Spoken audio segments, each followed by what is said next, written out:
평안을 빼앗기지 않기 위한 기도 시편 4편 말씀으로 오늘도 하나님을 경험으로 알기 원합니다.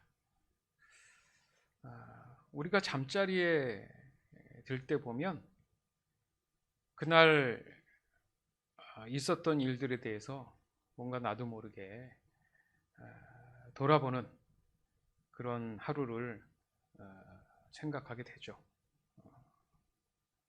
그러니까 하루 동안에 많은 생각이 있을 수도 있고 아니면 스트레스가 좀 있어서 마음이 좀 불편했던 그런 생각들이 몰려오는 경우가 많습니다. 그래서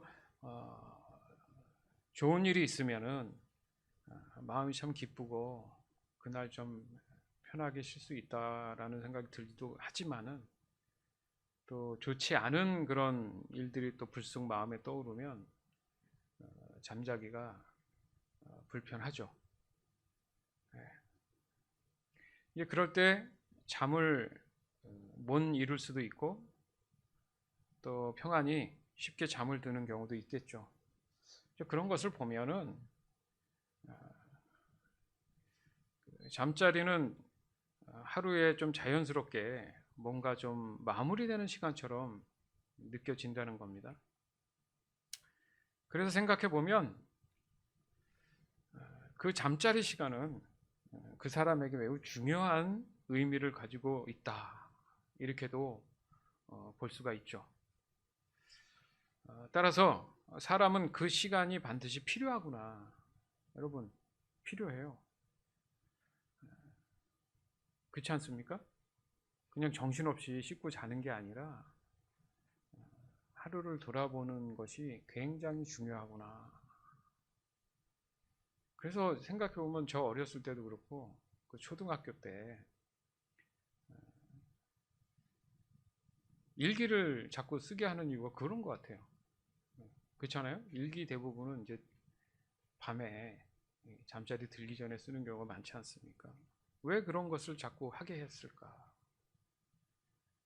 그런 생각이 좀 듭니다. 마태복음 6장 31절에서 34절 세번역. 그러므로 무엇을 먹을까, 무엇을 마실까, 무엇을 입을까 하고 걱정하지 말아라. 이 모든 것은 모두 이방 사람들이 구하는 것이요 너희의 하늘 아버지께서는 이 모든 것이 너희에게 필요하다는 것을 아신다. 너희는 먼저 하나님의 나라와 하나님의 의를 구하여라. 그리하면 이 모든 것을 너희에게 더하여 주실 것이다. 그러므로 내일 일을 걱정하지 말아라. 내일 걱정은 내일이 맡아서 할 것이다. 한날의 괴로움은 그날에 겪는 것으로 족하다. 아멘. 자, 이 말씀의 핵심은요. 사람의 주체가 누구냐? 사실 이겁니다. 즉 사람의 노력이냐 아니면 하나님이 하실 일이냐? 사실 이거거든요. 그러니까 당연히 이 말씀은 하나님이 하실 일이다.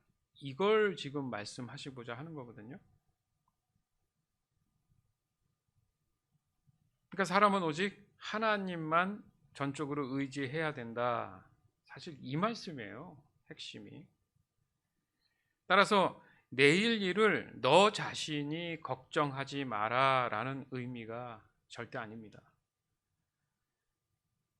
내일 일은 내일이 곧 내일 일이 내일, 그 내일이란 의미가 곧 하나님이 염려하고 걱정할 일이지 너가 걱정할 일이 아니다. 이게 정확한 해석이에요. 그러나 대부분의 경우 알고 있는 그 사람들이 생각하는 이 말씀이 있잖아요. 오늘 내가 걱정하고 근심하고 염려했던 게 있지. 그러니까 오늘 내가 이걸 삭제하고 내일 되면 또 내일 어떤 걱정이 있으면 또 내일 걱정하지. 이런 생각을 한다는 거죠. 네. 그러니까 내 자신이 내일 일까지 신경 쓰지 말라. 이렇게 내 자신이 뭔가 해야 된다는 주체가 나라는 의미가 크단 말이에요.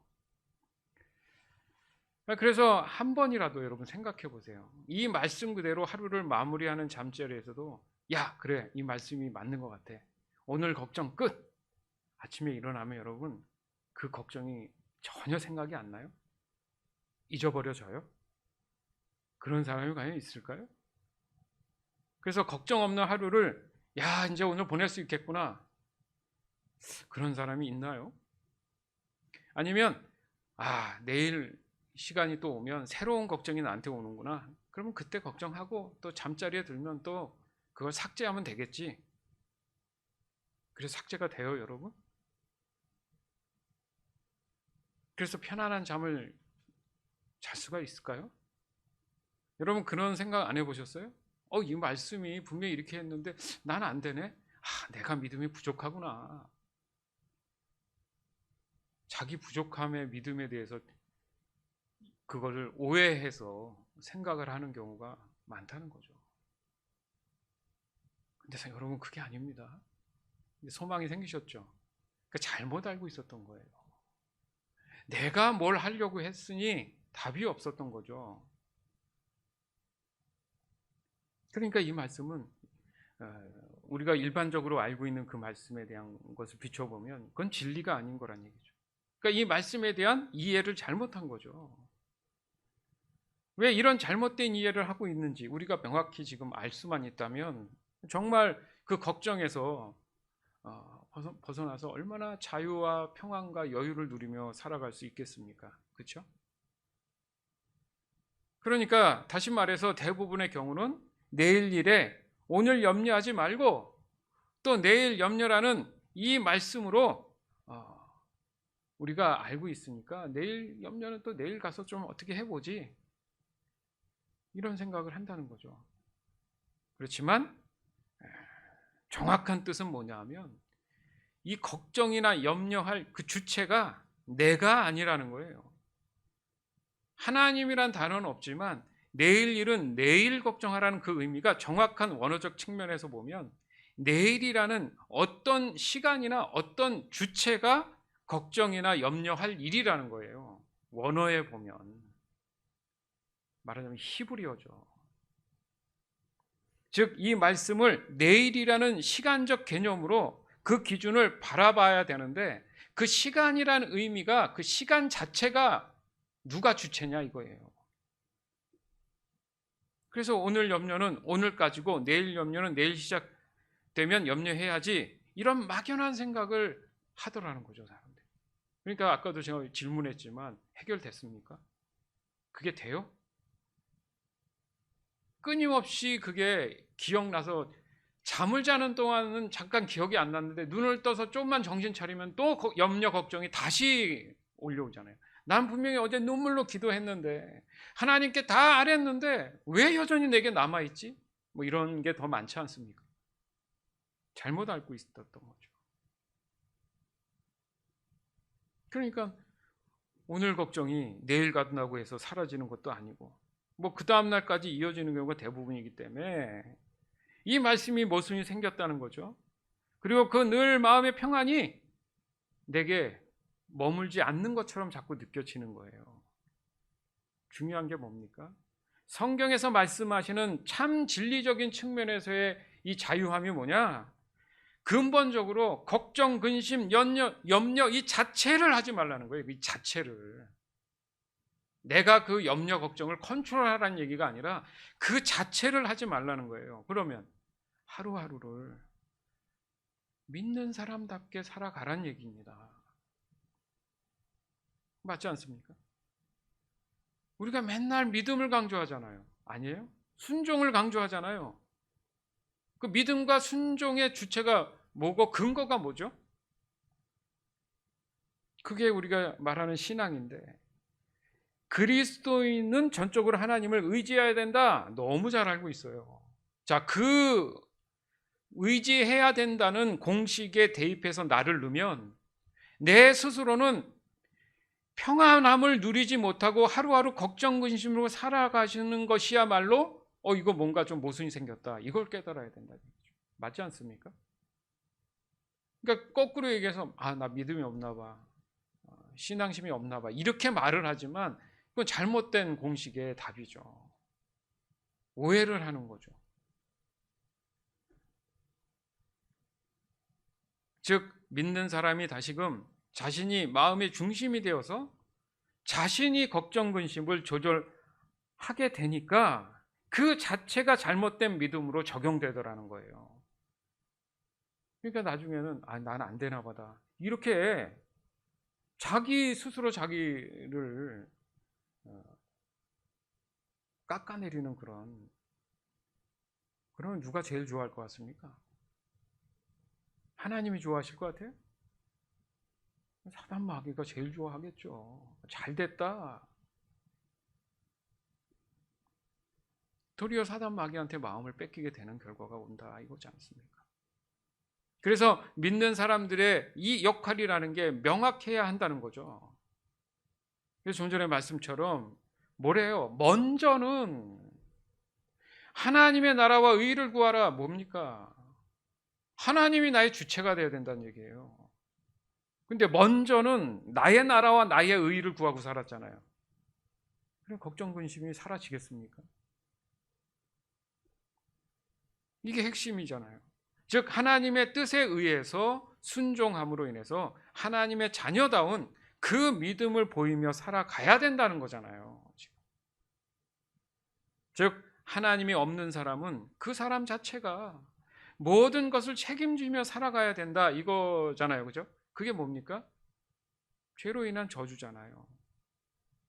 그러다 보니까 자동적으로 따라오는 게 걱정, 근심, 염려죠. 그런데 그것이 마음에서 떠날 생각이 없어요. 이게 미칠 노릇이죠. 따라서 사람에게 있어서의 참 소망은 하나님이 나의 모든 것을 책임져 주신다. 이런 삶을 살아야 되잖아요. 그죠? 하나님이 나의 모든 것을 책임져 주신다. 따라해 봅시다. 하나님이 나의 모든 것을 책임져 주신다. 여러분 그렇게 사십니까 지금? 내가 나를 책임지고 살아요. 하나님께 모두 드려서 하나님이 모든 걸 책임져 주신다는 걸 믿고 하루를 삽니까? 그런 사람은 하나님이 정해놓은 하나님의 법을 믿음으로 순종하며 지켜나가겠죠. 그 자체가 평안을 지키는 일이에요. 걱정, 근심, 염려가 내게는 관계가 없구나 이것을 깨닫는 사람이죠. 그래서 사람의 마음에서 절대 떠나지 못하는 이 죄에 대한 절망적인 삶의 결과에서 벗어날 수 있다라는 말씀을 하는 거예요.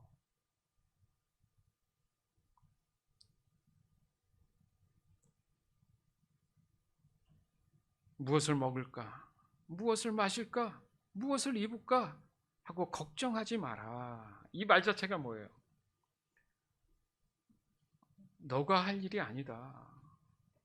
왜요? 32절에 보니까 이 모든 것은 모두 이방인들이 구한다.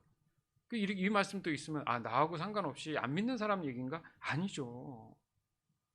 하나님을 믿지 않는 마음, 믿는다면서 늘 내가 나를 책임지려는 그런 생각들,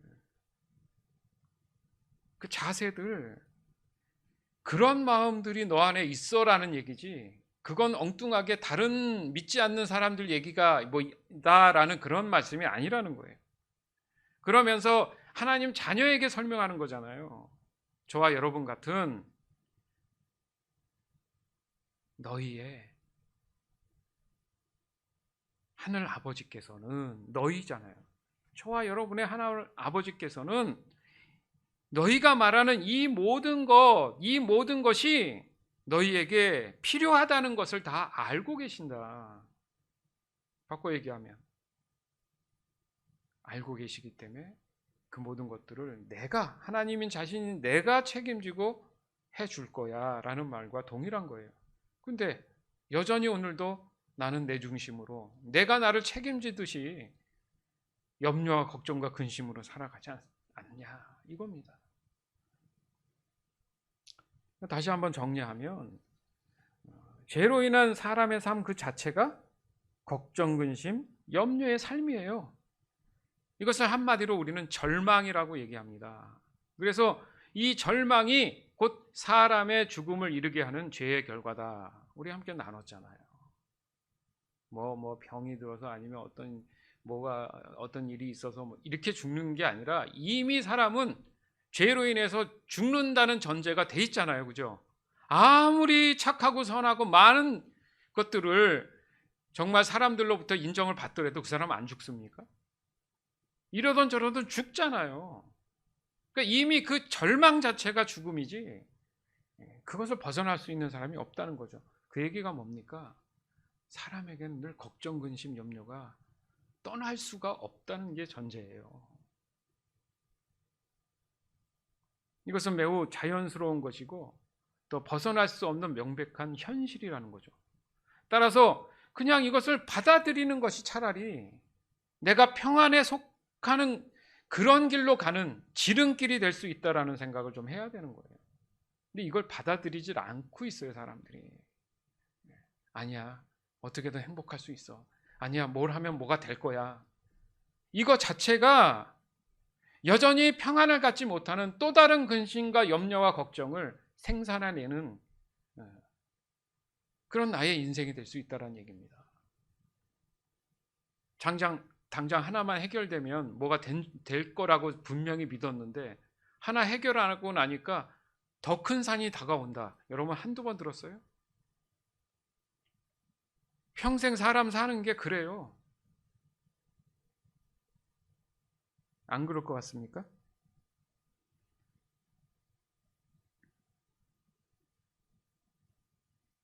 즉, 내 마음의 주인이 내 자신이라는 생각을 지속적으로 심어주는 그런 사단의 미혹이 결국 나의 마음을 자꾸 넘어뜨린다는 거죠. 그게 애시당초 죄의 시작이었고요. 똑같은 모습으로 살아가고 있는 겁니다.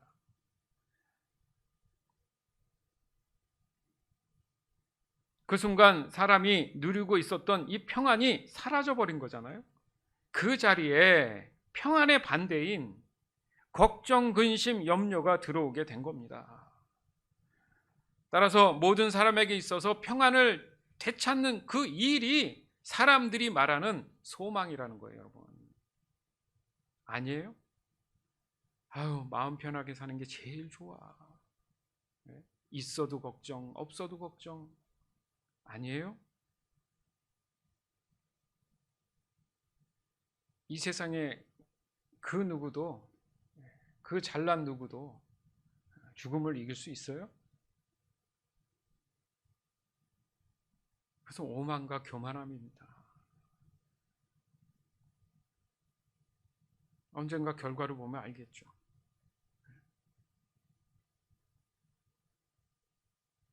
마태복음 3장 16절에서 17절, 사도행전 19장 2절, 요한복음 14장 1절, 26절에서 27절.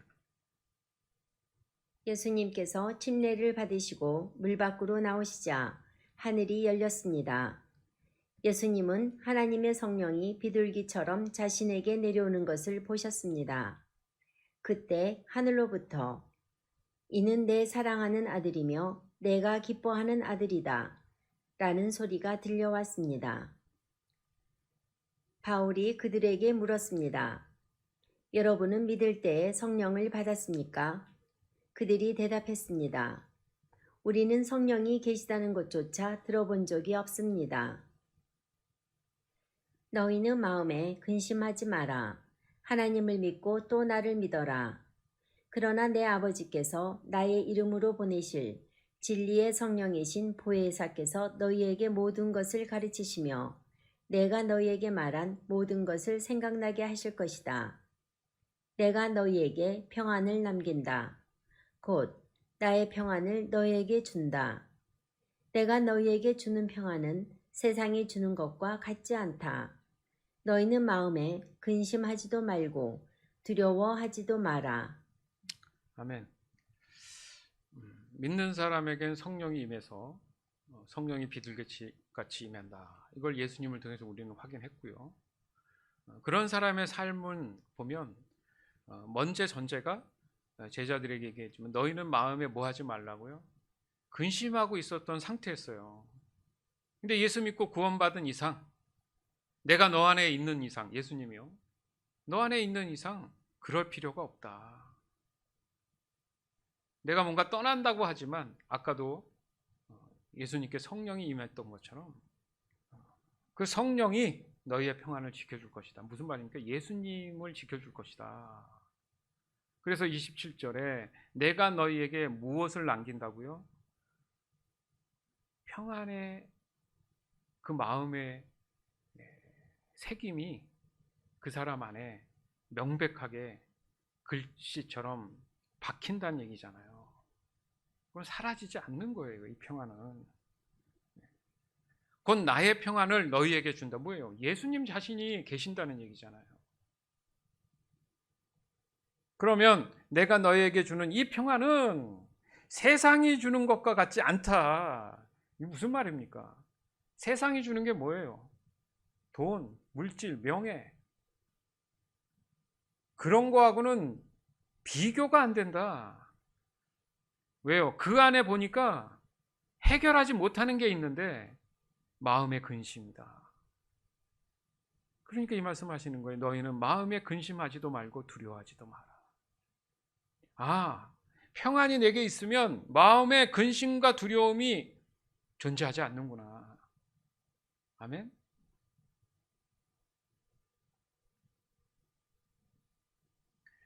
죄로부터의 거듭난 삶은 곧 사람의 원래의 모습인 하나님의 영, 성령께서 그 사람 마음 안에 주체가 되고 중심이 되신다는 말씀이잖아요. 잘 알고 있습니다.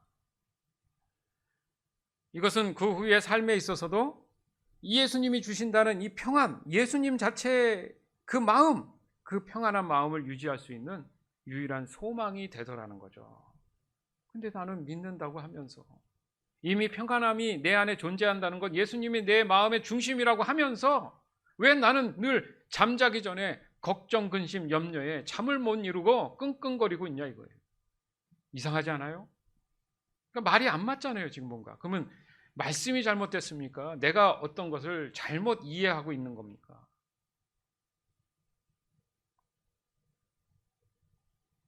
즉 마음에 근심하지 않을 수 있는 이유는 곧 예수님이 구원의 소망이심을 믿음으로 받아들인 것이고, 이것은 곧 하나님을 나의 창조자 되심을 인정하는 것이고, 그에 따르는 실제적인 삶으로 이끄시는 분이 평안으로 오신 성령님이라는 사실을 내가 믿음으로 고백하고 그 말씀을 따라 행하는 거겠죠. 아, 행함이 안 되는구나. 행함이 안 되는구나. 여전히 나는 세상을 바라보고 있고 세상의 안목에 젖어 있구나. 그거겠죠. 따라서 지금 우리에게 있어서 가장 큰 대적이 뭐냐? 그러면 대적, 최고의 적이죠. 죽여서 없애야 될 적. 의심입니다. 의심. 똑같은 말씀을 함께 이렇게 들어도 의심하는 사람이 있어요. 아니면 있는 그대로 아멘 하고 받아서 행함으로 실천하는 사람도 있어요. 그거는 차이가 하늘과 땅 차이입니다. 의심한다는 것 자체가 교만이죠. 그럼 하나님보다 더 많은 걸 알고 있고 갖고 있으면 맞아요. 본인을 돌아보면 알겠죠. 세상적으로 말하면 뭘 갖고 있습니까? 다른 사람보다 더 월등합니까? 또 많이 가졌다는 사람들이 그 마음의 여유들이 있어요? 오만해서, 교만해서 그렇죠. 자기가 알고 있는 작은 짧은 지식 가지고 하나님을 평가하는 거죠. 그렇지 않아요? 그러나 받아들이고 겸손한 사람은 그래, 내가 뭘 가졌다고 이러나, 그래, 내가 세상적으로 얼마나 뭐가 크다고 명예가 있다 그러나, 맞네. 주님을 더 알게 해주시옵소서. 나를 더 깨닫게 해주시옵소서. 겸손하며 하나님이 그 사람에게 마음의 평안을 주시지 않겠습니까? 이거 무엇이 어떤 형편이든 환경이든 뭔 상관이 있어요? 내 마음에 평안이 있다는 것은 하나님과 나와 함께 하심이 더 중요한 거지. 이 의심이 문제죠. 그럼 의심은 어디서 나타났느냐? 여러분 기억나잖아요. 또 얘기하지만 사단이 처음 아담과 하와를 미혹했을 때 한 방법이에요. 뭐예요? 하나님 말씀을 의심하게 했잖아요. 너희가 이것을 따먹으면 정령 죽는다고 했느냐? 먼저 이렇게 얘기하지도 사실은 않았어요. 뭐가 문제냐? 아니야, 이거 먹으면 죽는다 그랬어. 진짜? 안 죽어. 그냥 선악을 알게 될 뿐이야. 그 자체가 죽는 건데 이해를 못한 거예요. 왜? 순간 하나님을 의심한 거죠. 여전히 우리의 이 죄성은 우리 마음에 도사리고 있어요. 세상이 얘기합니다. 금요일도 함께 나눈 말씀 같은데, 야, 예수 믿고 크게 교회 나가고 이런 게, 야, 누가 뭐 돈을 주냐, 떡을 주냐, 야, 그 시간에 한 푼이 더 벌든가, 그 시간에 뭐라도 더 하든가, 그게 더 생산성이 있지 않을까? 얘기 안 할 것 같죠? 해요. 우리 성도님 분들의 그런 그 업주가 있더만요. 교회 일 너무 열심히 하지 마. 그 시간에 나가서 돈 벌어야지. 대놓고. 그거 완전 시험 들게 하는 말이죠, 그게. 그럴 때는 이런 생각을 전 하라고 생각해요, 마음에. 이야, 옳았구나. 옳게 왔구나. 네? 그 믿음을 보여드린 거죠, 하나님께. 세상은 그렇게 우리를 의심으로 미혹한다니까요, 여러분. 그게 실제 사건에서 벌어진 거예요. 때로는 간접적으로 나도 모르게 그렇게 될 수도 있지만은 직접적으로 얘기하는 사람들도 있어요.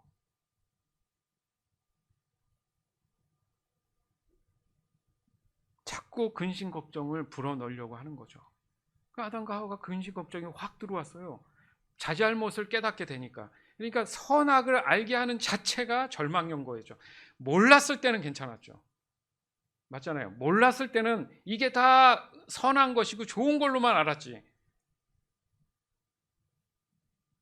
악을 알고 나니까 괴로운 거죠.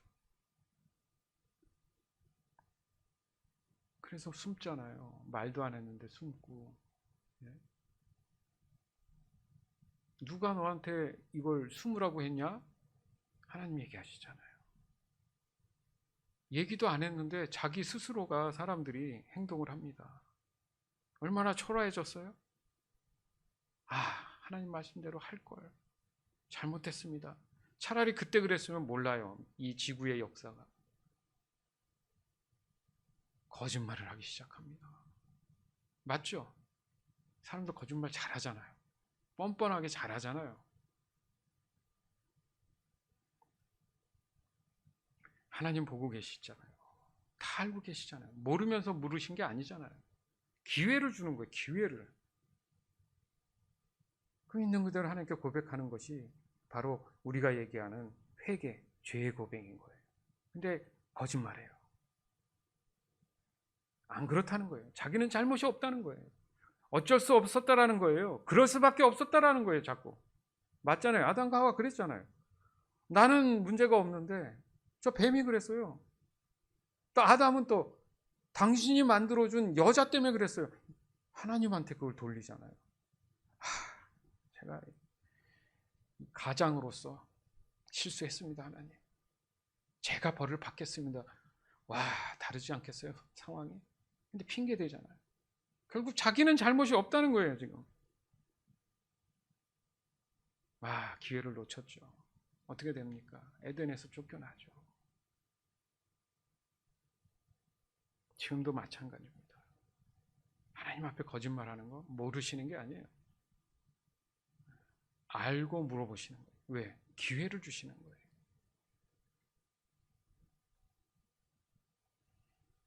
그렇듯이 이게 한번 의심이 시작되니까 거짓말을 낳고 거짓말 하다 보니까 이걸 만회하려다 보니까 또 걱정, 근심, 염려가 다가오는 겁니다.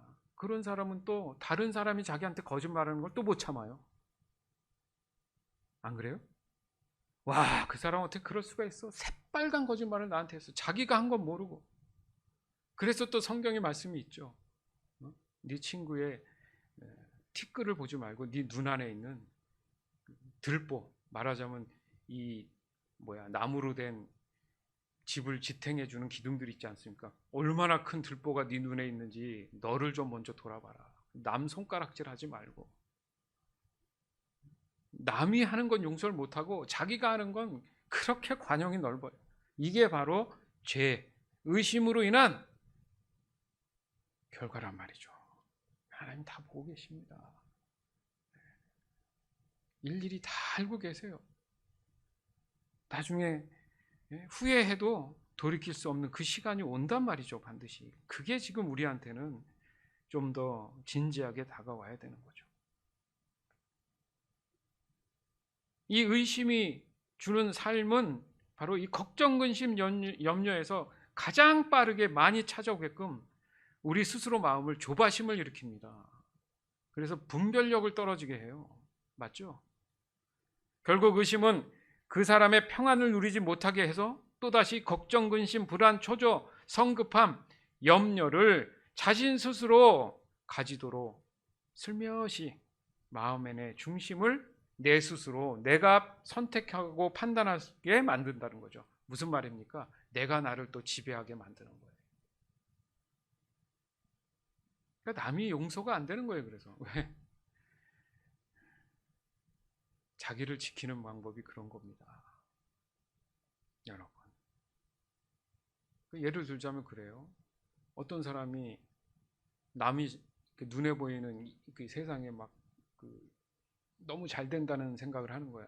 자기는 맨날 해도 그 자리고, 쟤는 뭘 해도 이렇게 잘 되지? 근데 하는 거 보면 그렇게 정상적인 방법이 안 되는데도 배가 아프고 막 잠을 못 자, 시기하고 질투하고.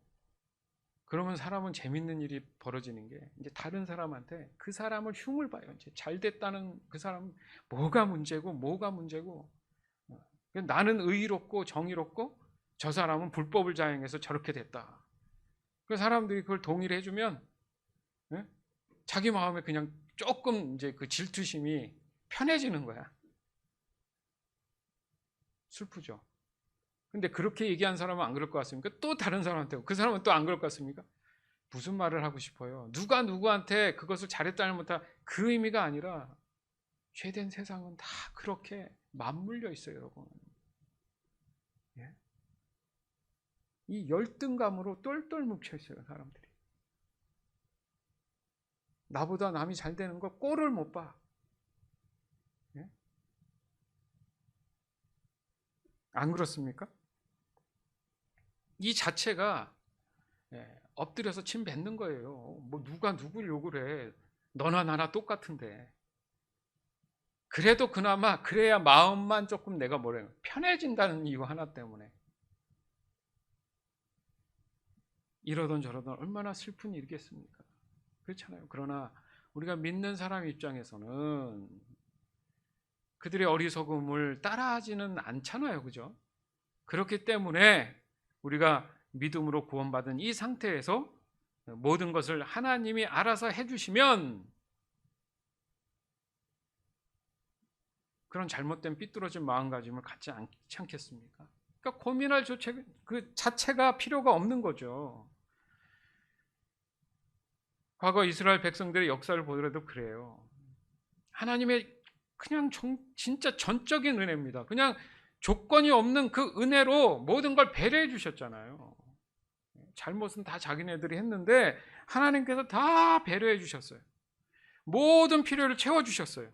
징징거리고 울면 먹을 거 주고, 징징거리고 울면 물 주고, 징징거리고 울면 전쟁에서 이기게 해주고, 뭐 하나 부족함 없이 채워줬는데 결국 자기 스스로가 뭔가 다 해놓은 것처럼 하나님을 단칼에 배신하잖아요. 그걸 반복하잖아요. 혹시 난 안 그럴까? 그렇게 살려주세요 해서 살려놨더니 도리어 보따리 내놓으라고. 왜 살려줬냐고. 필요 없다고 그러지는 않을까. 그래서 이 말씀에 보니까 그래요. 여호와께서, 하나님께서 경건한 사람들을 선택하셨다라는 사실을 너희들은 알아야 한다. 깨달아야 된다는 얘기죠. 그리고 내가 기도할 때에 여호와께서, 하나님께서 듣고 계신다는 사실 또한 너희는 알아야 돼. 너희가 생각하는 나는 하나님의 자녀야. 내가 지금 기도할 때 하나님은 내 기도를 다 듣고 계셔. 결국 기도하게 하시는 하나님인데 그게 기도의 영인 거예요. 여기서 중요한 게 뭡니까? 경건한 사람들을 선택하시는구나. 경건이 뭔데요? 어떤 삶 속에서도 내 중심이 누구라고요? 하나님이 되기를 원하는 겸손한 마음 있는 사람. 그 신앙을 유지해 나가는 것이 경건이잖아요. 그 신앙으로 유지해 나가는 그 사람들을 하나님이 원하신다는 겁니다. 아멘? 원하신다는 얘기가 선택하신다는 거죠. 그 원하심이 바로 어떤 순간에도 평안을 누릴 수 있는 대상이 되는 거구나. 근데 여러분은 이미 그 대상이 됐잖아요. 그런데 자꾸 건드린다는 거죠. 그 믿음과 신앙을 의심하게 만든다는 거예요. 자꾸 뭘 통해서? 우리의 실제 삶에서 벌어지는 사람이나 일이나 어떤 것을 통해서 자꾸 넘어지게 한다는 거죠. 즉 그런 사람들, 경건한 택함받은 사람들의 기도는 언제나 듣고 계신다. 이게 굉장히 중요하지 않습니까? 내 기도를 듣고 계신다는 것 자체가 이미 그 사람은 평안에 대한 대상이 된다는 사실을 설명하고 있기 때문에 그러니까 기도가 돼야 되는 거죠. 그러니까 늘 기도가 돼야 되는 사람들은 지금 하나님과의 관계가 굉장히 친밀한 거예요. 근데 자꾸 기도가 안 되는 쪽으로 가면 지금 정신 차려야 되는 거죠. 시편 4편 4절에서 8절. 화가 난다고 죄를 짓지 마라. 너희는 잠들기 전에 조용히 생각하며 자기 마음을 살펴보아라. 셀라. 주께 올바른 제사를 드리고 여호와를 믿고 의지하여라. 많은 사람들이 누가 우리에게 선한 것을 보여주겠는가? 라고 물으니 여호와여, 주님의 얼굴을 우리에게 비추어 주소서. 주께서 나의 마음에 큰 기쁨을 채워주시니 이 기쁨은 곡식과 새 포도주가 가득할 때의 기쁨보다 더 큽니다. 내가 평안히 누워 잠을 자니 나를 이렇게 안전하게 돌보아 주신 분은 오직 여호와 뿐이십니다. 아멘. 여러분, 사람이 있어서 그 잠을 잔다는 거는 정신적으로나 육체적으로 건강을 회복할 수 있는 그 힐링의 시간이 주어진 거예요. 맞죠? 사람이 잠이 부족하면 힘들잖아요.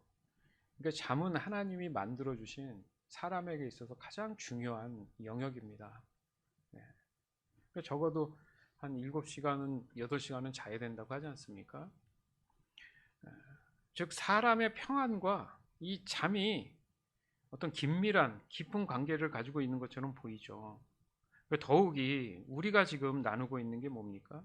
영적으로 하나님과의 관계에 있어서 온전한 평안을 우선으로 전제한다는 거죠. 그냥 육신만 편하고 힐링된다는 게 아니잖아요. 왜냐하면 단지 아무리 정신이나 육체가 회복이 일어난다고 해도 또다시 그 다음날 근심과 걱정, 염려가 안 몰려와요. 떠나지 못한다는 거예요. 다시 절망의 시간이 나를 기다리고 있다는 것을 알 수 있지 않습니까? 그러니까 근본적인 해결이 지금 필요한 거잖아요. 지금 저와 여러분이 간절히 원하는 게 바로 이거잖아요. 영적인 것과 육적인 이 두 가지가 그 마음 안에 늘 평안함이 떠나지 않기를 바라는 거 아닙니까? 우리가 그래서 지난 나눔 때 한번 다뤘죠. 나를 내려놓는 게 무엇인가 기억날 겁니다. 모든 것이 내 것이 아니다라는 것을 속히 인정하는 거죠. 그래서 오늘 나눈 말씀도 그 연속 선상에 있는지도 모르겠어요. 즉 내 중심적이라는 것은 여전히 나의 주인은 내 자신이라는 것을 고집하고 있다는 것입니다. 그렇죠? 그러나 나의 창조주는 곧 하나님이시고 나의 주인도 하나님이시라는 이 사실을 입으로만 고백해서는 잘못된 믿음 신앙생활로 갈 수 있다는 거죠. 그래서 4절 이하 8절에 보면 화가 난다고 죄를 짓지 말고 너희는 잠들기 전에 조용히 생각하며 자기 마음을 뭐 하라고요? 살펴라. 그러고 있습니까, 여러분? 우리가 말씀대로 하자는 거잖아요. 예? 잠들기 전에 조용히 생각하며 자기 마음을 살펴라. 그러면서 5절에 내가 과연 주께 올바른 제사를 드리고 여호와를 믿고 의지했었나? 그러면 8절에 내가 평안히 누워 잠을 자니 나를 이렇게 안전하게 돌보아 주시는 분은 오직 누구라고요? 하나님이시다. 세상이라고 해요, 지금? 여기서 보면 그래요. 화를 내지 마라. 화를 난다고 죄를 지지 마라. 왜 갑자기 이 말씀이 나왔지? 마음에 걱정, 근심, 염려가 가득한 결과는 화를 내는 거겠구나. 이 생각 들죠? 그렇죠? 무슨 말입니까? 삶이 늘 불만족스럽다는 얘기잖아요. 만족되는 게 없다는 얘기잖아요, 지금. 그런 이유 때문에 영적으로나 육적으로 회복되는 시간이 반드시 필요하다. 그 시간을 가져야 되는데 자신의 마음이 오늘 하루 하나님이 주시는 이 평안을 빼앗기지 않기 위한 기도를 보냈는지 스스로 성찰할 필요가 있다. 왜요? 다음 날을 위해서. 너무 늦게 자는 건 도움이 안 돼요. 피곤해서 그 다음 날이 보장이 안 돼요. 제 생각엔 적어도 11시를 넘기면 안 돼. 저는 그 전에 자지만 이 신체 리듬이라는 게 있더라고. 그래서 늦더라도 12시는 넘기지 말고 무조건 이 말씀 묵상하고 잠드는 게 자기한테 유리한 것 같아요. 제 생각이 그렇습니다. 그래서 제가 생각해 보면 그래요.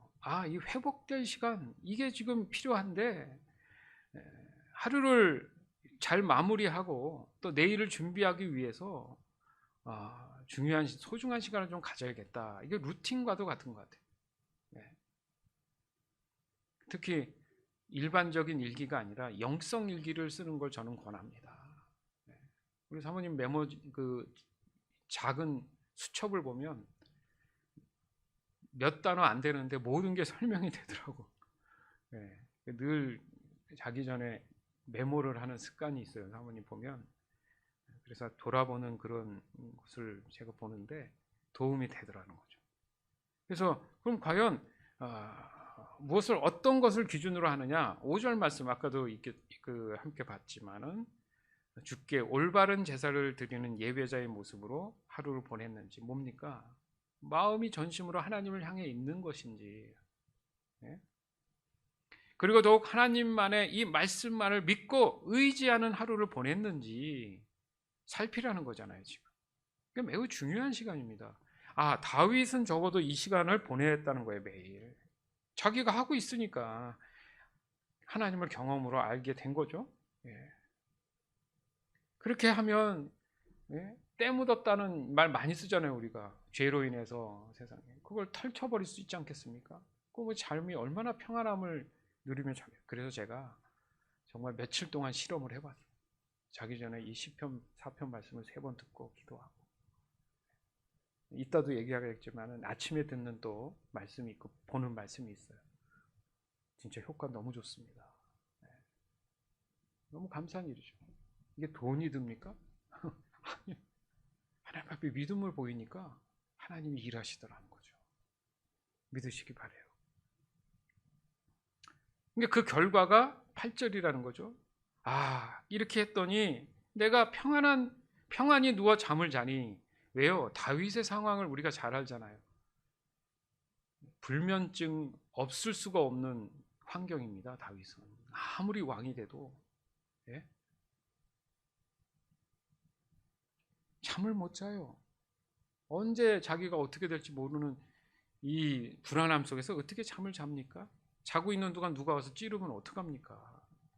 여러분, 이건 실제 상황인 거예요. 여러분은 그래도 감사한 거 아닙니까? 누가 와서 적어도 그렇게는 안 할 거 아닙니까? 예? 그렇게 했을 때 다윗이 얘기합니다. 내가 평안히 누워 잠을 자니, 와, 할렐루야. 나를 이렇게 안전하게 돌봐 주시는 분이 누구라고 지금 경험하게 됐어요? 아, 하나님밖에 없구나. 아멘. 예? 그렇게 하루만 우리 편안히 자면 얼마나 좋겠습니까? 요즘 시대에.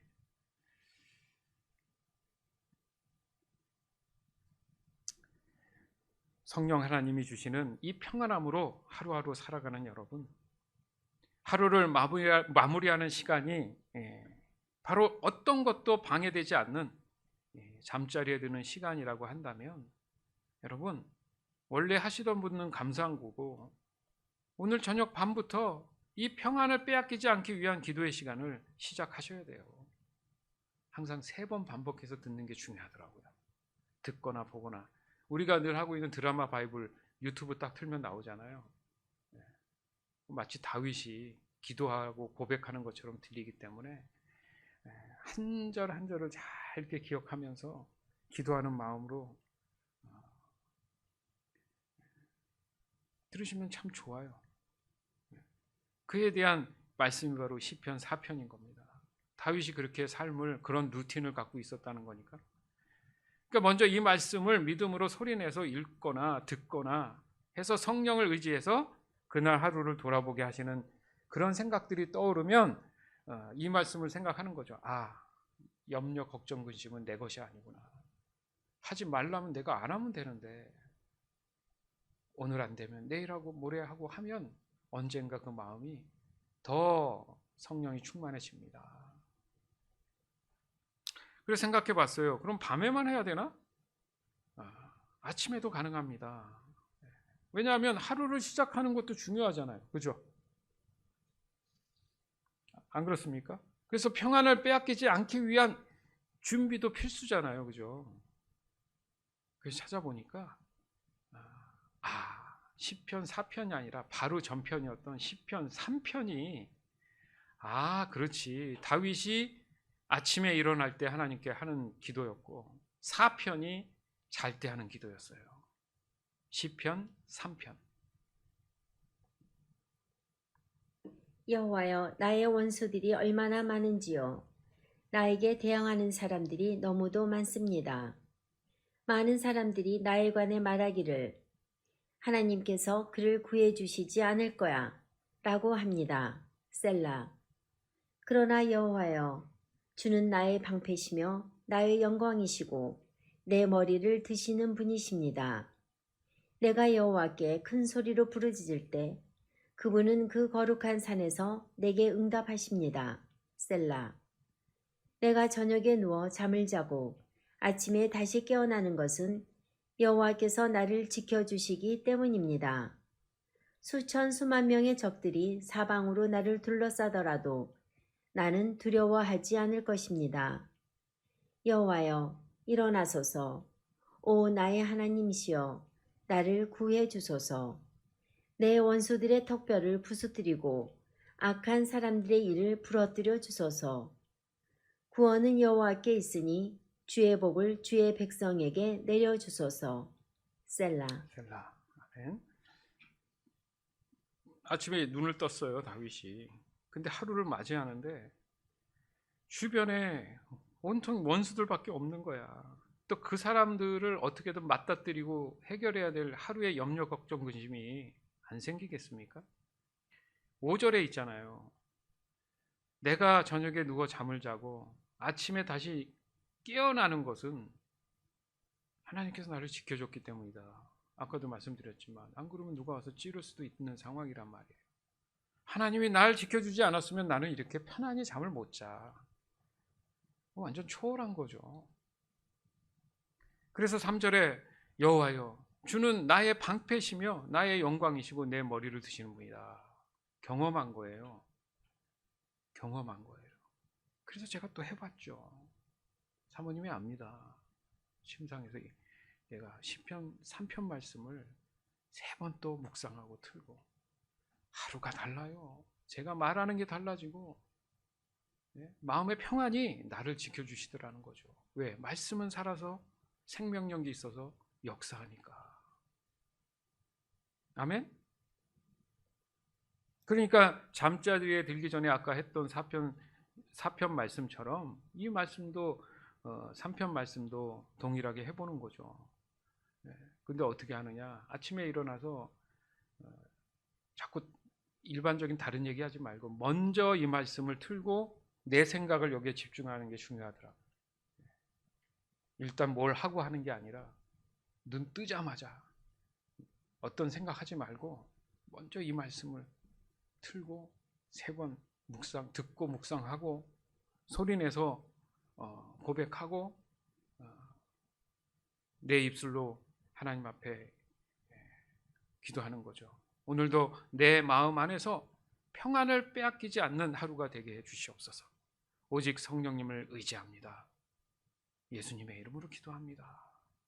물론 우리가 늘 하고 있는 하나님을 인정하고 예수님을 인정하고 성령님을 인정합니다. 반드시 해야 되고요. 자꾸 잊어먹고 까먹고 안 하는 분들이 있을 수도 있어요.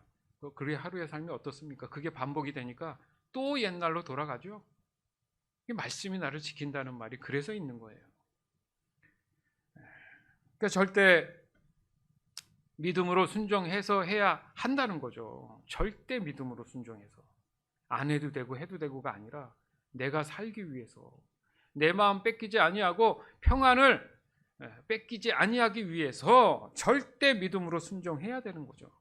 이 말씀이 우리의 삶의 모든 면에서 평안을 지켜 주실 것입니다. 아멘. 여러분 다시 한번 기억해야 돼요. 하루의 삶의 안에 반드시 이 마음을 빼앗으려는 수많은 일들이 벌어집니다. 그럴 때마다 마음에 외치셔야 돼요. 이게 누구랑 어떤 뭘 했을 때 자꾸 나를 화나게 하고 불안하게 하고 막 이런 일이 다 있어요. 그럴 때마다 이 말씀 기억하자는 거죠. 그럴 때마다 기도하라는 거죠. 어떤 것도 내 마음에 있는 이 평안, 곧 하나님의 마음을 빼앗기지 못해. 성령님 의지합니다. 더욱 내 마음을 지켜주시옵소서. 예수님의 이름으로 기도합니다. 해야 돼요.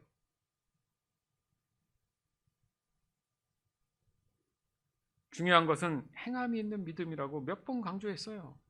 행함이 없는 믿음은 죽은 거라고 성경은 말씀하십니다. 이것은 제가 여러분에게 그냥 개인적으로 권면하는 게 아니고 성경 말씀이 늘 반복하는 하나님의 전적인 뜻이에요. 따라서 평안을 빼앗기지 않기 위한 이 기도는 선택이 아니라 믿음과 신앙에 있어서 필수인 것임을 다시 한번 명심해서 당장 오늘 잠자리로부터 시작해서 내일 아침에 일어나면서 반드시 여러분 순종해서 하시길 바라요. 그래서 이 믿음이 여러분의 삶의 순종으로 나타났을 때 그 평안이 여러분 삶 안에 늘 여러분을 은혜 가운데 감사함으로 기쁨 가운데 이끌어 주실 줄 믿습니다. 아멘.